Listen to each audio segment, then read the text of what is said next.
अनन्यांश चिंत्यन्तो माम ये जनः पर्युपास्ते तेषाम नित्याभियुक्तानाम योगक्षेमम वहाम्यहम्। महाराज जी, आपकी कथाओं को हम अनवरत सुन रहे हैं, बहुत से प्रश्नों के उत्तर हमने जीवन में पाए हैं। यह गीता का श्लोक है, गीता पर हमारी बड़ी श्रद्धा है। कृपा करके इस गीता के श्लोक का अर्थ सरल तरीके से हमें समझाने की कृपा करें। आपका दास राजेश।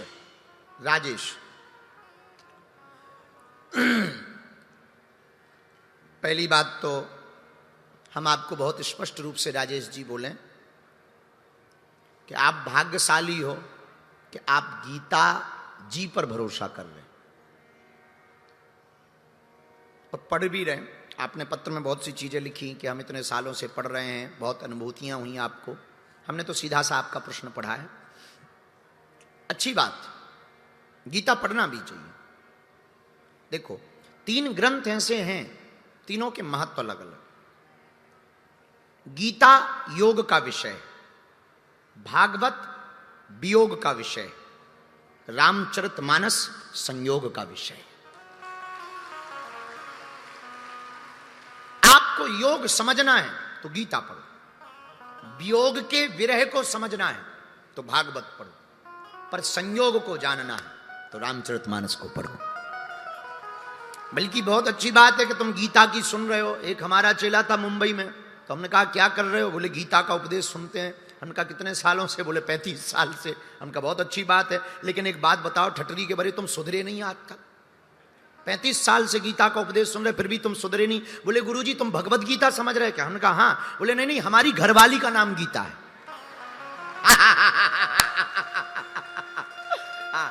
तो हमें बहुत ज्यादा हंसी आई। उनका फिर तो ठीक है, जय बजरंगबली की।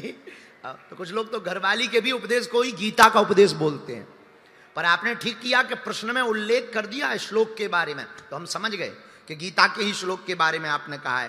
तो ये गीता का 9वें अध्याय का 22वां श्लोक है। तो बहुत प्यारा श्लोक है। इसका सीधा सा अर्थ एक अक्षर में तो रमेश हमसे लो, तो और कुछ भी नहीं। यूं कहूं तो हमारी गीता का ये श्लोक कहता है, तू चिंता छोड़, मैं बैठा हूं। तू चिंता छोड़, अनन्य भाव से तू मेरा हो जा। याद रखना, अनन्य भाव से कहा है, अनन्यान से चिंतन। तू मुझे अनन्य भाव से भज। अनन्य का मतलब और कोई नहीं, अन्न नहीं, अनन्य, अदर नो, कोई किंतु परंतु नहीं, कोई क्यों व्यों नहीं, सिर्फ एक।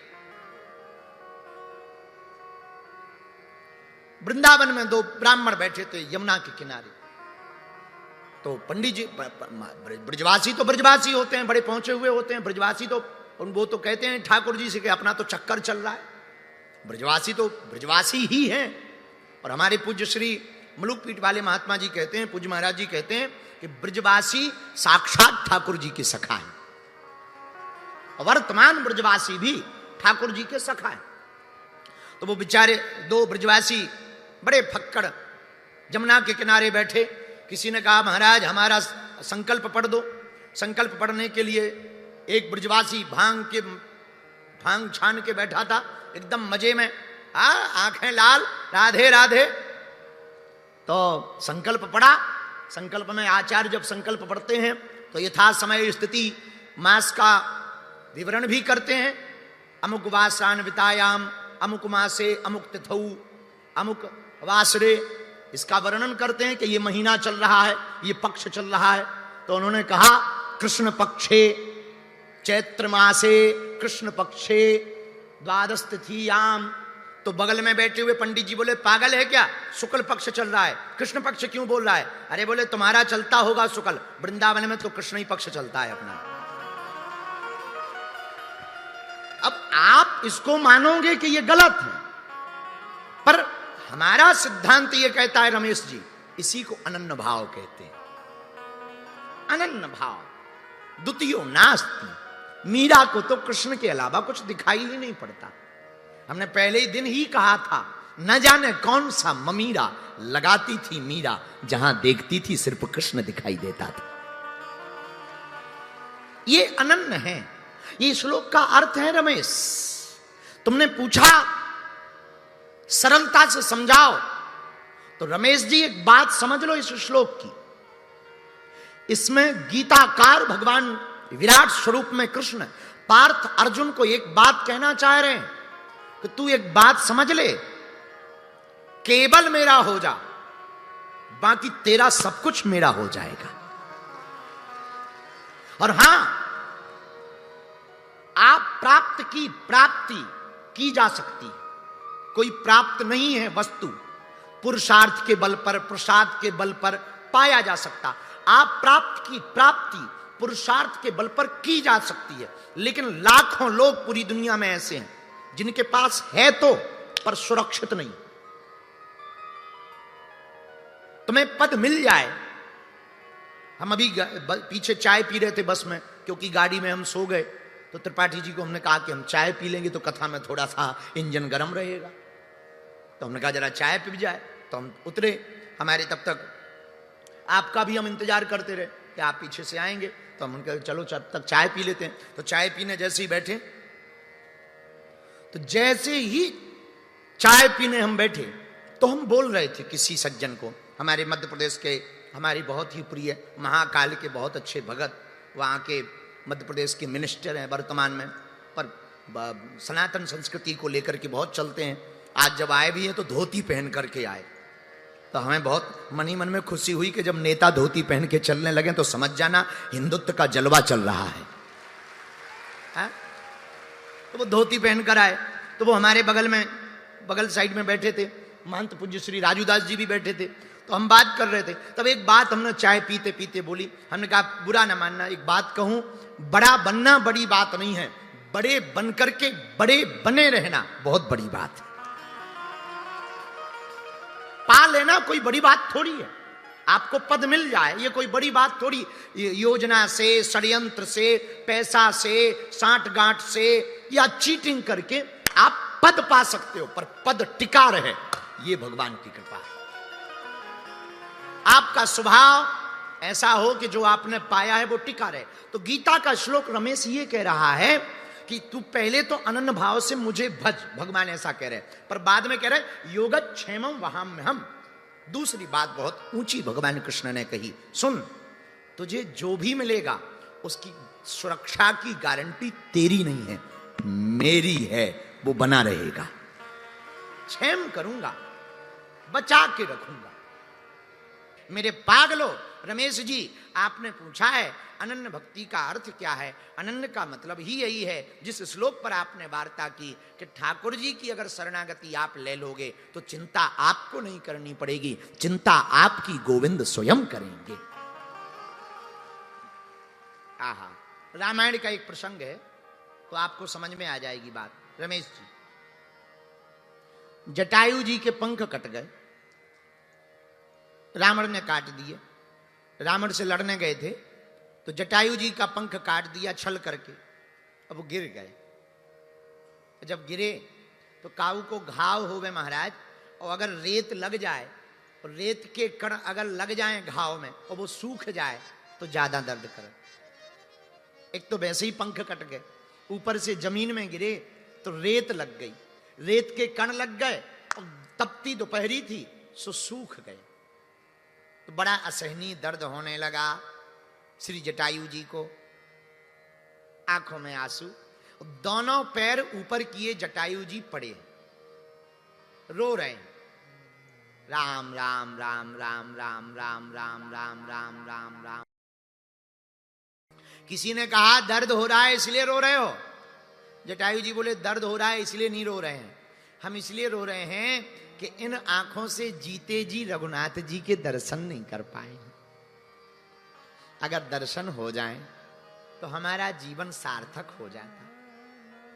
तो एक आदमी कान भरने वाले हर जगह होते हैं, बड़े भगत बने थे राम जी के, सीताराम सीताराम सीताराम सीताराम बोलते थे। लो अब राम जी ने बचा लिया तुम्हें, पंख और ऊपर से कट गए, मरते मरते बचे हो, मर ऊपर से रहे। इसलिए हम कह रहे थे ज्यादा भक्ति मत करो, ज्यादा भक्ति। अब अगर पंख होते तो तुम कम से कम अयोध्या जाके दर्शन तो कर लेते, अब पंख नहीं है, मरो यही। ज्यादा भक्ति कर रहे हो, राम राम राम राम।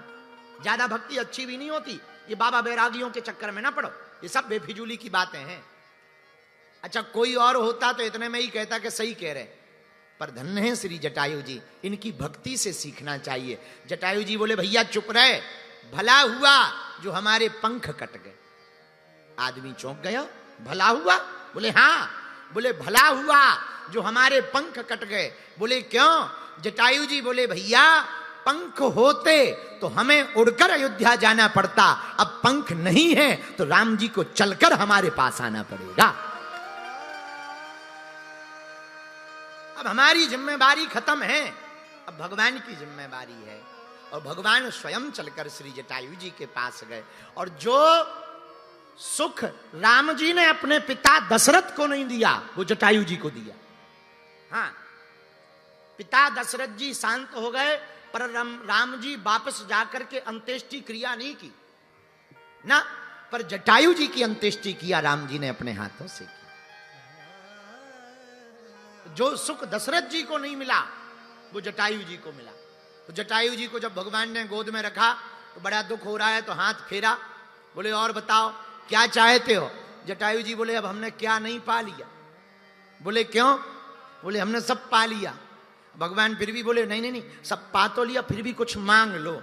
जटायु जी बोले अब मांगना क्या है? अब हमने सब पा लिया। बोले क्यों? बोले अब आपने हमें अपनी गोद में ले लिया, और अपनी गोद में लेने का मतलब ये होता है कि कोई किसी को गोद में ले ले तो उसकी संपत्ति पर उसका अधिकार हो जाता है। अब तो हमारा सब जगह अधिकार हो गया। रमेश जी आपने पूछा आहा कि अनन्य भक्ति क्या है, इस गीता के श्लोक का अर्थ क्या है? यही इस गीता के श्लोक का अर्थ है कि आप अगर अनन्य भाव से भगवान की भक्ति करोगे तो हमें गीता का दूसरा श्लोक इसका अर्थ समझ में आता है। सर्वधर्मान परित्यज्य, भगवान कहते हैं सर्वधर्मान, हाँ सभी धर्मों को त्याग दो, मामेकम शरणम व्रजः, हमारी शरण में आ जाओ। आप हमारी शरण में आ जाओगे तो आपको कहीं भटकना नहीं पड़ेगा। हम प्रार्थना करना चाहेंगे मुंबई वालों, एक ही आज का सूत्र जीवन में उतारना है। 3-13 ज्यादा प्रपंच में ना पढ़ के एकमात्र श्री ठाकुर जी के चरणों को सदा सदा के लिए पकड़ लो। आपको जीवन में कहीं नहीं भटकना पड़ेगा। हाँ, कहीं नहीं जाना चाहिए, जाना पड़ेगा। शरण गए मरण नहीं होती है।